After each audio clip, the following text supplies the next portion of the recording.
Reality in idealism is seen as a world within a person's mind. What one person sees as real does not mean it is reality to another person. Idealism is a standard by which we judge the things in our existence. Knowledge is obtained by speculation and reasoning. Idealism bases itself on the premise that ideas are the most important thing in life, and that people should force their thoughts on ideas which are perfect. Plato believed in universal truth. The world is not what you see, and perception can be deceiving. Eternal truths exist in the realm of ideas rather than in what we would call the natural or physical world. In other words, truth can exist in your mind, and the world is perceived by our senses. Immanuel Kant believes that the mind plays an active role in constructing the features of experience, and limiting the mind's access only to the empirical realm of space and time. Kant responds to his forerunners by arguing that the mind is not a blank slate, that it is written upon the empirical world. Friedrich Froebel, the one who started the modern-day kindergarten, was one of the fathers of the idealist thought along with Plato. His aim of a complete play education, even if possible in his own day, is entirely unsuited as a system to the 20th century. Still, no man has exerted a more beneficial and vivifying influence on the present than Froebel.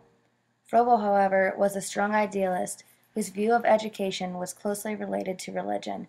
He believed that everything in this world was developed according to the plan of God. Another famous idealist philosopher was René Descartes, who is quoted as saying, "I think, therefore I am." So to a idealist philosopher, "I think, therefore I am" would refer to not having any substance to you without your thought, meaning thought is the most important thing to you. Now let's look at how idealism would affect a classroom. Idealist classrooms would favor schools teaching subjects of the mind, as most public schools do, such as philosophy, logic, ethics, rhetoric, religion, and mathematics. For idealists, the school's function is to sharpen intellectual processes and to present great models for the students to follow. Idealists stress memory and recitation as the primary ways to learn. Idealist teachers think of knowledge as ideas.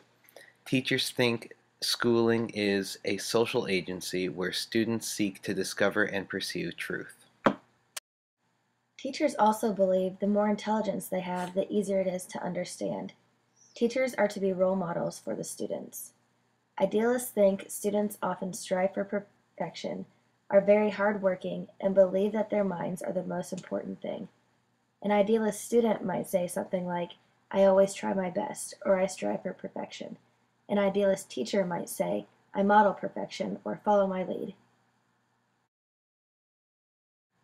This would make the teachers role models for their classroom. Teachers have a more active role in their classrooms, and students just sit and memorize what the teachers have just told them. There will be computers and lots of multimedia used in an idealist classroom. Teachers believe that their examples, or the examples of others, are the best types of lessons their students can learn. So by watching our video, an idealist would believe that this is the best way to learn.